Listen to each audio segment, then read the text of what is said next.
Gracias, muchísimas gracias por seguir con Uno Más Uno.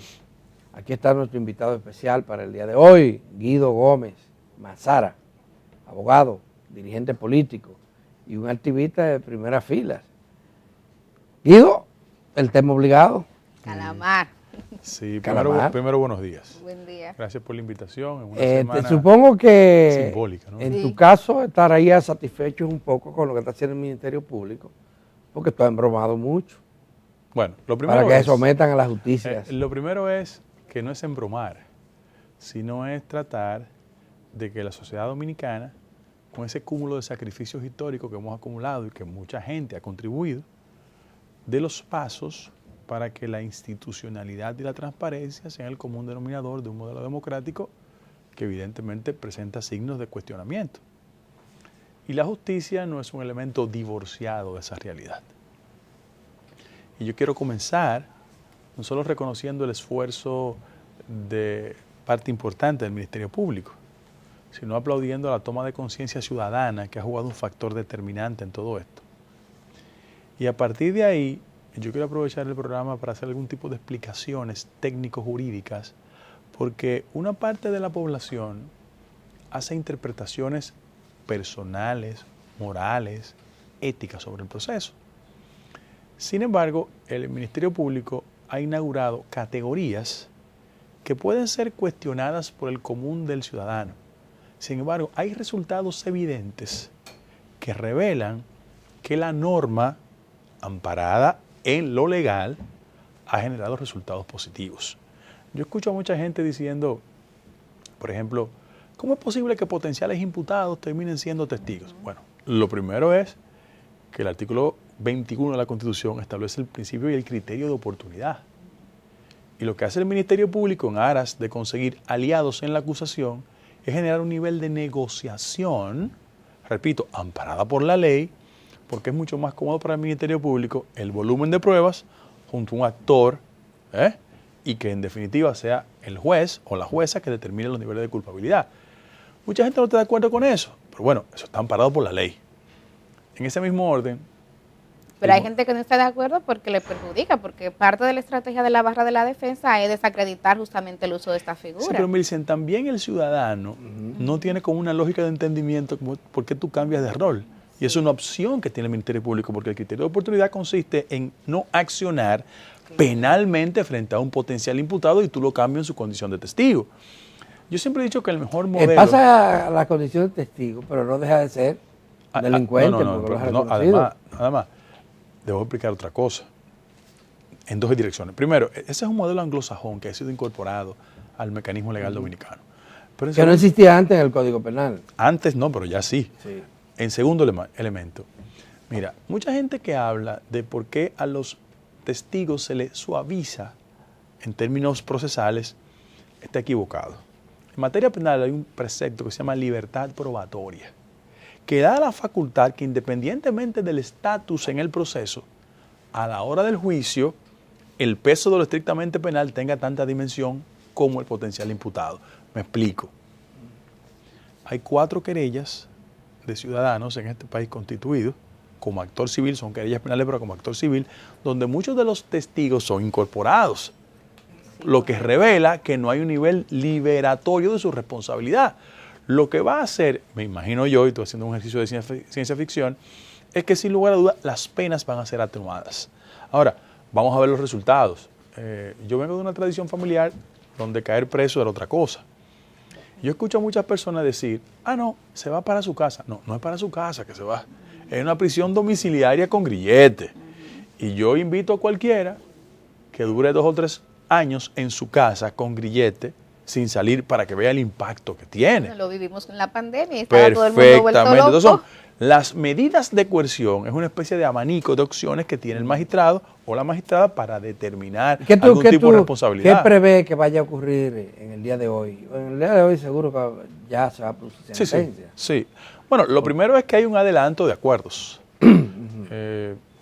Mucha gente se ha sentido cómodo con la propuesta. Mucha gente tanto que la mitad de lo que están acusados. De 21 van 10, para ser más preciso. Eso 49%. Y el resto, yo pienso que va a tener, quizás por la carga político-partidaria de muchos de ellos, una actitud diferente. Hay muchos que van a resistirse, eso va a tener consecuencias, pero yo creo que en el marco de las decisiones que se habrán de tomar hoy, muchos irán domiciliario para su casa, porque han establecido acuerdos, y otros tendrán que purgar prisión. ¿Se refieren eso otro, por ejemplo, al caso de Gonzalo Castillo, Donald Guerrera, José Ramón? Yo quiero ser preciso en uno, por ejemplo. Técnicamente, no hay razón por qué a José Ramón Peralta enviarlo para su casa. Mira por qué. Si el argumento en esta medida, hay que reiterarle a la gente que la coerción no conoce el fondo. Tan esencial como eso, ¿eh? Está estableciéndose la posibilidad de que ese ciudadano o ciudadana se preserve al alcance de la justicia, si tiene los presupuestos del lugar. Pero en el caso específico de él, lo digo a ustedes que son periodistas muy acuciosos, a él se le encontró en el allanamiento 3 cosas que agravan la solicitud. Porque él puede tener arraigo. Ahora bien, hay aspectos que es importante que la gente debe recordar. O sea, a él le encontraron en su casa un documento que estaba entre el PETCA y la Superintendencia de Valores respecto a su manejo financiero. ¿Qué hace un imputado con eso en su casa? Hay un informe de inteligencia sobre Faña y sobre una magistrada encontrado en el documento. Tú dices, bueno, una persona así puede distorsionar pruebas, puede afectar el proceso. Tiene su propia inteligencia. Correctamente. Entonces, frente a esos acontecimientos, y verbigracia, quiero recordar, porque es un tema que me toca. ¿Ustedes recuerdan aquella famosa sentencia del Tribunal Superior Electoral cuando el hoy presidente de la Junta Central Electoral estaba en el tribunal? Donde la consecuencia fue quitarle la corta, desconsiderarlo. Pregúntese qué ministro fue el que estimuló ese tipo de prácticas. Está imputado en el proceso. Entonces, yo siento que en materia de los estudiosos hay un síndrome que se llama el síndrome de Ubris, que es la transformación que sufren las personas cuando ejercen el poder. En este caso, cuando tú ves montos, actitudes, comportamientos, tú llegas a la impresión, triste y lamentable, de que hay mucha gente de esa que fue potencial paciente psiquiátrico porque perdió toda perspectiva, toda actitud racional.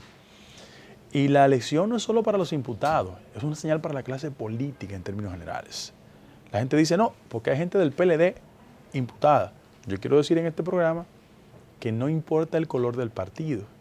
Si alguien recibió dinero, tiene que dar una explicación al respecto. Guido, otro elemento de este caso es son las menciones recurrentes que hace a la figura del expresidente Danilo Medina. Una parte de la medida de coerción, el Ministerio Público dice que todo esto comenzó con una reunión en la que el expresidente Danilo Medina presuntamente habría instado a estos funcionarios a buscar dinero para la campaña.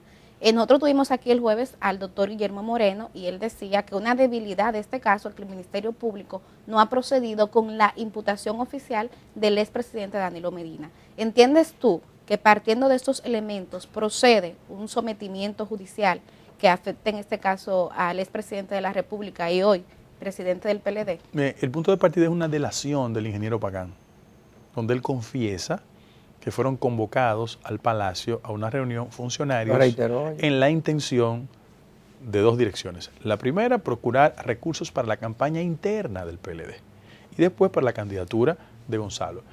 Evidentemente, si él confiesa eso, en un acto de delación premiada, las autoridades deberían investigar al expresidente Medina. Estoy totalmente de acuerdo, no solo desde el punto de vista de la confesión de un colaborador cercano de él, sino por el hecho de que es mencionado en varias oportunidades al respecto. Y por vía de consecuencia nadie puede estar al margen de la ley. El PLD arremetió contra el Ministerio Público y dijo que no era independiente nada, que ese Ministerio Público obedece. No, el de Jean Alain, que era independiente, es decir, independiente. Que obedece de a órdenes del Palacio. Pero mira, hermano, ese es un argumento. Pero en los medios de comunicación hay muchas voces que plantean eso. No, pero yo tengo que ser elegante frente a ustedes, pero yo también quiero decir que los medios de comunicación han actuado como eco de intereses políticos, porque durante la gestión del PLD generaron un nivel de rentabilidad sin precedentes y por vía de consecuencia están reaccionando a quienes de una forma u otra le garantizaron esa movilidad económica. Ahora, el acontecimiento cierto es que un político procesado no es un político perseguido. La referencia de presos políticos en la República Dominicana o de perseguidos políticos tiene mucho que ver con un periodo determinado en la vida nacional. Si bien es cierto en el país hemos dado avances innegables en materia del Ministerio Público, yo debo reiterar que quien encabeza el Ministerio Público es una persona sin vínculos con el sistema de partidos. Y doña Jenny también, el magistrado Camacho. Por ejemplo, ustedes han observado los fenómenos del país en los últimos 30 o 40 años. La regla es que jefe del Ministerio Público era miembro de un partido político. Por eso cuando tú hacías la introducción, dirigente, cuando tú hacías la introducción, yo de forma irónica te decía, no, el que es independiente era Jean Alain. Evidentemente no, yo no sé si la comparación es un insulto, pero todo el mundo sabe las distancias éticas entre lo que hoy tenemos y lo que existía antes. La estrategia del PLD es la siguiente: generar una discusión alrededor del concepto de persecución política para que nos olvidemos del expediente. No vayamos al fondo. Y aquí es la jurisdicción de juicio que tiene que determinarse la suerte de los imputados, más nada. Lo otro, ellos están en su legítimo ¿Y tú no derecho. ves una rectificación de parte del PLD en cuanto a su actitud? Porque evidentemente que ha cesado. Le han Yo bajado recuerdo mucho. que en esa primera semana ellos coparon, pidieron entrevistas, gestionaron entrevistas en todos los medios de comunicación. Y era una actitud muy agresiva. Que la época y eso ha bajado. ¿Qué pasó? La época de la posverdad ha conducido a mucha gente a creer que los factores mediáticos terminan hipotecando la conciencia ciudadana. Y eso no es verdad. Los elementos mediáticos constituyen una herramienta, pero el ciudadano ya tiene el nivel de madurez y acceso a la información para determinar entre una cosa y la otra. Entonces, el PLD, como todo partido político, hay un componente invisible que la gente no se da cuenta, que es una referencia para las otras organizaciones. Por 30 años el PLD tuvo el monopolio de la ética en el discurso público. Es decir, Juan Bosch construyó todo un relato sobre la base de que su conducta personal incuestionada se transfería al comportamiento de los miembros de su partido. Y Millicent era muy jovencita, o no estaba nacida, pero ellos fueron capaces de articular un álbum de la corrupción sin una sentencia ni un sometimiento, ¿verdad? Inclusive a Fernando Álvarez Bogar, en su momento cumbre de carrera política, Juan Bosch lo sometió como partido. Y ellos fueron generando esa idea. Hubo un PLDista que dividió el país entre PLDistas y corruptos. Ahora, el ejercicio del poder demostró que no eran suizos, eran dominicanos. Y el que hace un ejercicio de observación patrimonial se dará cuenta de que, salvo las figuras que merecían algún tipo de reconocimiento y consideración por su desarrollo patrimonial, como eran los Eduardo Selman, Miguel Enrique Félix Iglesias, que eran gente de patrimonio, el resto del PLD estaba compuesto por gente que venía de la docencia universitaria, eran gente humilde, pero han hecho una especie de salto significativo en materia patrimonial, porque los montos que tú escuchas te conducen a la siguiente reflexión para los partidos políticos. La fuerza del clientelismo distorsionó, degradó la práctica política, porque lo importante era el dinero, no la idea. Pero Guido, ¿no ves tú también algo de razón cuando se señala que se ha sido muy lento en casos, denuncias que involucran a funcionarios de esta gestión? O sea, estamos viendo 6 casos que tienen que ver con la gestión del PLD, pero en este gobierno hay muchísimas denuncias de funcionarios, muy altos funcionarios, que se le ha vinculado a irregularidades y no se avanza en ese tipo de sometimientos. Bueno, yo pienso... ¿A qué tú atribuyes eso? ¿Qué pasa? Yo pienso que hay un problema de timing. Los procesos que el país ha conocido desde el establecimiento de doña Miriam y su equipo en Procuraduría obedecen a un factor anterior a los casos que tú estás citando, y yo estoy de acuerdo contigo. Todos tienen que ser medidos con la misma vara. Eso es justicia. Y en la medida de que el Ministerio Público haga eso, será receptora por excelencia de toda la credibilidad, porque la gente entiende que golpea a todos de la misma manera. Te doy un caso, el caso de la lotería, que es el caso de mayor eco. Bueno, de los 10 imputados, terminaron 8 condenados, 2 descargados. Pero yo quiero decir aquí que quien descarga es un juez, no el Ministerio Público. Y como no hay un conocimiento técnico, la gente asocia una cosa con la otra.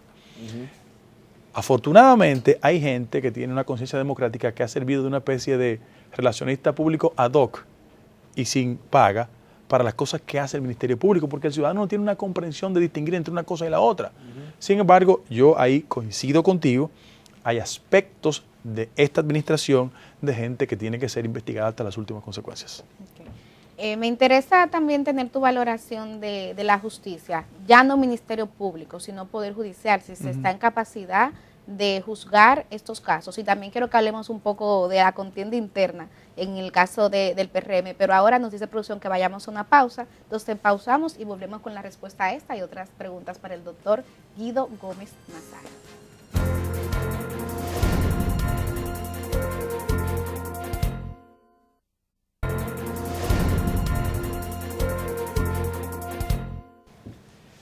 Gracias por continuar con Uno más Uno y gracias también a los que se han incorporado después del programa haber iniciado. Aquí seguimos conversando con Guido Gómez Mazara, dirigente del Partido Revolucionario Moderno, abogado y un luchador contra la corrupción y la impunidad en la República Dominicana. Guido, la repercusión de todo esto a nivel político. ¿Cómo no? Hay quienes, el PLD estaba insistiendo en que esto es una trama del gobierno central encabezado por Luis Abinader para destruir a ese partido. No, pero parece que Luis Abinader no sería tan beneficiado porque lo que podría ocurrir, y aparentemente está ocurriendo, es que mucha gente se sigue mudando del PLD para la Fuerza del Pueblo. Mira, en términos políticos, y yo por un accidente académico soy abogado y tengo una concentración en ciencia política, pero yo soy político. Los políticos siempre hacemos lectura política de los procesos. En ese sentido, yo alguna vez dije, y mis compañeros no entendieron, que así como nos mudamos de la vieja casa al PRM, ese proceso se iba a experimentar en el PLD. Y ahora, con una marca partido deteriorada, los PLDistas van a ver en la Fuerza del Pueblo la alternativa que podría acercarlo a una competencia electoral. Y en esa dirección van a transitar con mayor velocidad hacia allá, en ese mismo orden.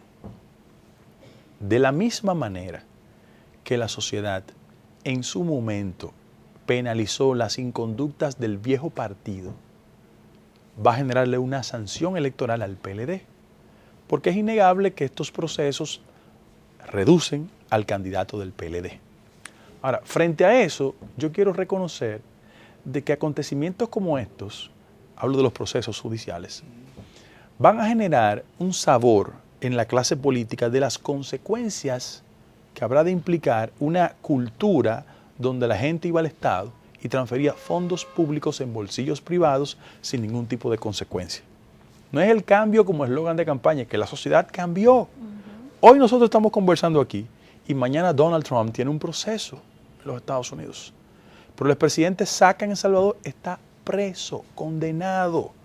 Entonces, en las sociedades ha ido creciendo el tema de la transparencia, no como un acto de persecución ni retaliación de nadie, sino como el reconocimiento de que en la medida que fondos públicos son distraídos, los servicios básicos no funcionan correctamente. Yo, por ejemplo, soy un profesional de las ciencias jurídicas y sociales. Yo siempre he sido muy malo para el cálculo, desde primaria. Pero en mi lógica, pensar que uno de los testigos asevera que entregó 3.954 millones de pesos en fundas, en bolsas, en maletas, yo digo, pero estamos en un estado de locura. Además, eso te revela cómo el sentido de lo estrictamente económico sustituyó a la calidad política. Y es irónico que un partido con ese referente de Bosch y con tanto afán que exhibieron en algún momento porque sectores de clase media intelectuales se incorporaran al PLD, la gente entendía que el PLD era un partido de gente con un nivel de instrucción, no solo con componentes éticos. Pero la última referencia, inclusive, que es Gonzalo, es un hombre que no tiene una estructura de pensamiento, no tiene una línea argumental, sin embargo, obtuvo una candidatura presidencial. Y peor aún, fíjate que los encartados fundamentales en el proceso actual que simbolizan al PLD es gente que no tiene idea, es gente con una mayor vocación por el dinero. ¿Donald tiene un pensamiento teórico alrededor de un tema? No, es un empresario. Pragmático. Pero Bien. ¿cómo Donald, en el caso de Donald, que es un hombre rico, que no adquirió su riqueza necesariamente mediante la corrupción, ¿cómo se metió en esto? Tú sabes que Carmen Massara me enseñó a mí a conectar el origen de muchas cosas. Estoy frente a dos periodistas. Donald es el hijo de un periodista reconocido en el país en la década de los 60 y de los 70, que trabajó con la prensa extranjera. No era químicamente un rico, era una persona bien posicionada. Él hizo carrera en el sector financiero y en aquel ¿Y le fue bien? proceso del 2000, año 2000, las elecciones, ya él era segundo a bordo de Eduardo Pellerano en el Listín Diario y su grupo. Cuando Sigma 2 surgió y hacían todas las travesuras en la portada del Listín Diario, ¿verdad? Él estaba ahí de segundo a bordo. Fue tan exitoso que pasó a comprarle a quien era su jefe. Y se ha desarrollado económicamente en Puerto Rico también. Pero déjame darle un dato que la gente se olvida. En los primeros 4 años no fue funcionario público. Él tenía una estructura de negocio que tenía relaciones con el gobierno. Y él fue el tesorero de la campaña. Por otra lectura, que hay mucho silencio cómplice, también hay muchos exponentes del sector empresarial en la República Dominicana vinculados a ese proceso. Y que de forma extraña nadie lo cita. Por ejemplo, aquí hay negocio de bolsa de valores, donde Donald Guerrero es una figura fundamental. Nadie habla de eso. Entonces, es verdad que hay exponentes de la práctica política que son corruptos, pero también concurren con alguien del sector privado que es cómplice en esa práctica. La gente dice, José Ramón Peralta. No, es que José Ramón Peralta, cual Félix Sánchez, consiguió una medalla importante. Desde su condición, él y un exministro de Agricultura que terminó en Medio Ambiente, constituyeron una compañía Abodón que le vendía al Estado. Entonces esas cosas tienen que ir debatiéndose.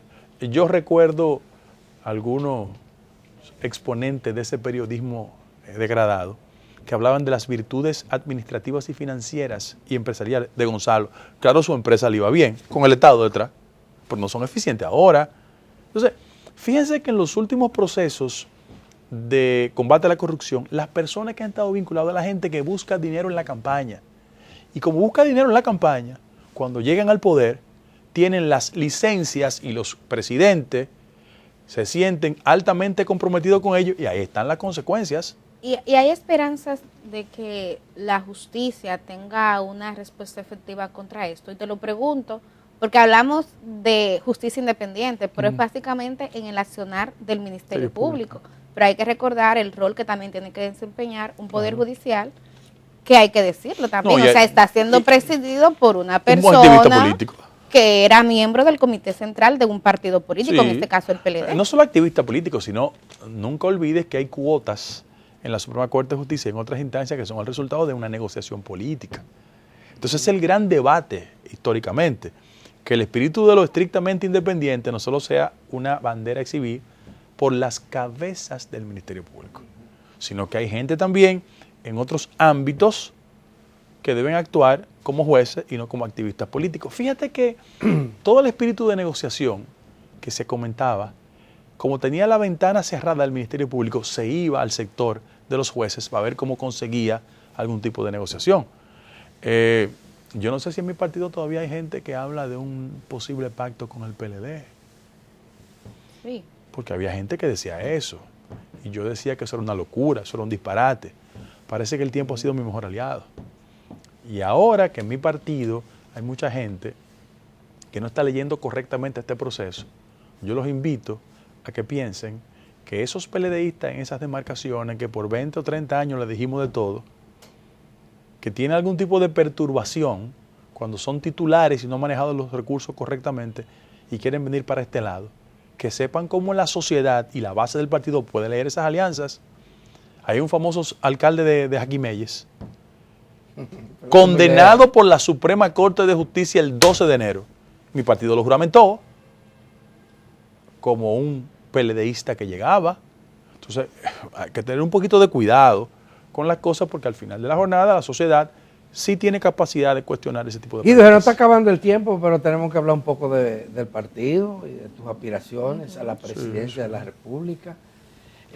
Bueno, el PRM ya ha decidido cuál sería la vía que va a utilizar para método. escoger a sus candidaturas, a sus candidatos y candidatas a cargos electivos, no solamente a la presidencia, sino... Y estamos hablando de primarias internas, Con padrón cerrado. con padrón cerrado. ¿Está de acuerdo con eso, Guido Gómez? Ok, mira, en primer lugar, tengo que ser justo. La jurisprudencia del partido, tanto el viejo como este, se hacían convenciones con padrón cerrado, es decir, todas las personas del partido inscritas en el padrón. Hubiese preferido que la convención fuera a todos los niveles, porque se ha reducido el ámbito de la universal, directo y secreto solo a lo presidencial, y eso no es saludable.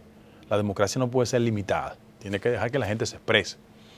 Y vamos a competir con mucho gusto. Yo estoy en todo el proceso de generar las inscripciones del lugar para que después que regresemos de Semana Santa yo voy a presentarle un protocolo. Yo vi una encuesta interna, sobre asuntos internos, donde aparecía, se le preguntaba a la gente sobre los candidatos, los precandidatos, sobre los nombres que suenan. Y Luis Abinader tenía el 92%. Danilo tenía el 95 también. Y Gonzalo tenía el 80 y pico también. Mira lo que pasa. No. Mira lo que pasa. Y lo lamento que lo haga frente a periodistas, pero yo soy una persona de pensamiento libre, propio. La noción de relaciones públicas respecto a la realidad social dominicana ha ido seduciendo a mucha gente. Y como hay tantos intereses construidos, la idea es la siguiente: generar la sensación de lo que los otros prefieren para que tú elijas. No permitirte que tú elijas lo que tú entiendas. Crear Son dos percepción. cosas. Entonces, sobre esa base de esa percepción, van construyendo un relato. Y te hago la jurisprudencia. En el viejo PRD, la popular era Milagro, ganó Hipólito. En el viejo PLD, en la competencia entre Jaime David y Danilo, el popular era Jaime, ganó Danilo. Cuando Eduardo Estrella enfrentó a Jacinto Peinado, Pero es que hay factores que van escúchame, mucho más el allá popular era Jacinto, de la ganó Eduardo. popularidad. Y la popular, ¿sabe quién era? En el proceso del PLD, Margarita. ¿Quién ganó? Abel. Entonces, yo sé la capacidad de manipulación que tiene el gobierno. Y yo sé lo rentable que es para algunos ser una especie de vocero ad hoc de los intereses del gobierno. Ahora, vamos a la competencia del partido. Y que en el partido la gente determine las cosas. Guzmán quería Magluta, ganó Jorge Blanco. Jorge Blanco quería Peña, ganó Jacobo. El que daba empleo era Fello, ganó Hipólito. Y Luis le ha dado pela a Hipólito. Entonces yo creo que al final de la jornada es en la base del partido que hay que consultarle a la gente. Nosotros después de Semana Santa... todo parece indicar que se reduce también las candidaturas a la presidencia de la República del PRM. Ramón Alburquerque había sonado y había dicho que le interesaba, pero parece que ha reculado. No, yo no puedo hablar de Ramón. Ramón es mi amigo, mi compañero de partido, pero ha dicho que plantea una candidatura presidencial. Sí, sí. Ha dicho eso. Y estaría Guido Gómez Mazara, Luis Abinader. Sí, nosotros. Y el que quiera competir. Sería interesante, por ejemplo, ustedes, que recuerdan que Luis le pidió un debate a Hipólito en las internas y le pidió un debate a Gonzalo. Que plantee un debate. ¿Sí? Y que vayamos al corazón de la base del partido a ver los compañeros si están satisfechos con la gestión, bueno, si el partido ha sido tienen consecuente que hacerlo, con las ellos. primarias internas van a ir ustedes a No, pero un debate. con la gente. No, pero un debate. Figurar el también. debate. Es interesante, lamentable que en la República Dominicana eso se haya minimizado. Sí. Pero Y tú no es tan puedes Sea ser, importante. opcional. tú no y puedes ser un obligación. político moderno y Claro. no practicar eso. Sí, eso se está usando en la Sí, inmensa sí, mayoría. sí. Hay países como Estados Unidos que lo tienen institucionalizado. Por ley. Obligatorio. En Brasil es obligatorio Sí, hacerlo. claro. Sí. Vamos a hacerlo. Sí, En pero- España también se hace. Sí. Pero aquí hemos estado bastante atrasados en ese sentido. ¿Y cuáles serían los cambios fundamentales Eso sí es importante. en la rienda Sí. del Estado que propone Allá iba. Guido Mazara? Mira, yo siento que nosotros como sociedad hemos tenido modelos económicos que han generado un nivel de crecimiento, pero ha profundizado la desigualdad y la inequidad social. Hace 25 años, Héctor Valdés, siendo gobernador, hizo un estudio interesantísimo que consignaba que el 10% de los más ricos representaban el 34% del ingreso. Y hoy, 25 años después, 10% de los mismos ricos representan el 55% del ingreso. La economía dominicana durante el proceso de estabilidad democrática ha sido una economía que ha concentrado mucho dinero en pocos y el resto ha sido evidentemente desahuciado de las políticas públicas. Nosotros tenemos una visión de inclusión a los sectores históricamente excluidos. Pero además, pienso que es importante un aspecto esencial, que el modelo económico dominicano que ha sido exitoso en los últimos 25 años tiene que ser repensado, no sustituido. Una economía que en los últimos 25 años ha dependido de turismo, zona franca, remesas, tiene que incorporar nuevos ingredientes a la economía dominicana. ¿Por qué? Porque si bien es cierto, no tenemos que quitar el sombrero frente a lo que ellos representan. Ponte a pensar cómo impactan en el sector empleo. En la República Dominicana hay 2,3 millones de personas que tienen empleos formales. Hay 800,000 personas que están en el sector informal de la economía. Una economía que genera tantos empleos informales no es una economía que te conduce al desarrollo. Inclusive en el sector salarial, y que hay que reconocer un gesto de inteligencia entre el sector público, empresario, el sector sindical, ahora en el Comité Nacional de Salario, cuando tú evalúas los indicadores que da el Banco Central respecto al tema de la canasta básica, es la primera vez en los últimos 25 años que el salario mínimo de la República Dominicana está por debajo del 50% de lo que quiere la canasta básica en el quintil más pobre.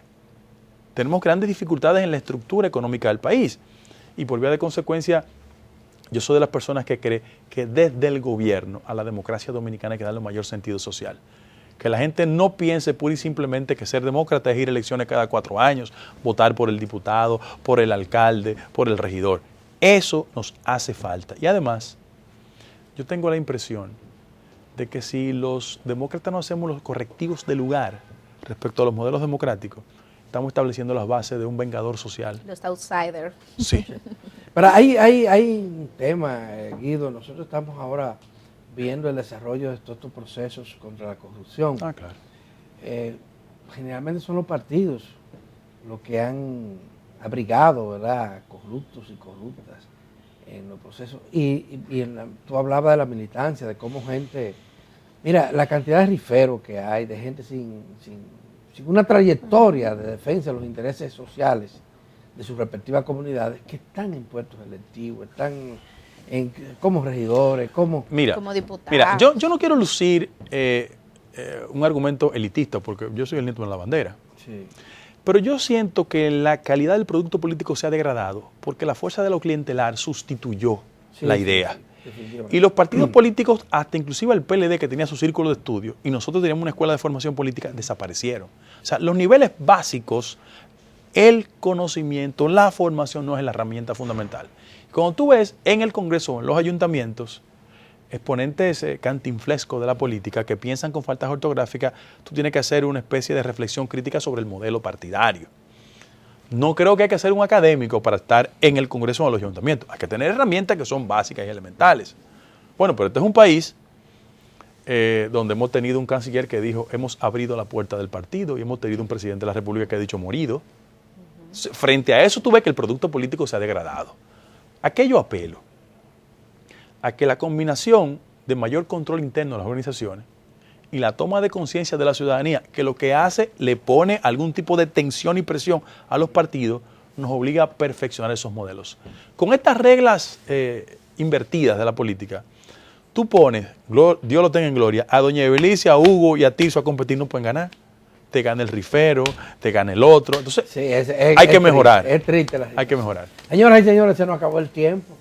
Siempre falta espacio para hablar con Guido Gómez Mazara, pero lo volveremos a invitar. Hay que volverlo a invitar. Gracias, Guido, por la participación y gracias a ustedes por su compañía. Mañana estaremos aquí de nuevo con ustedes en otra entrega de que es su telediario.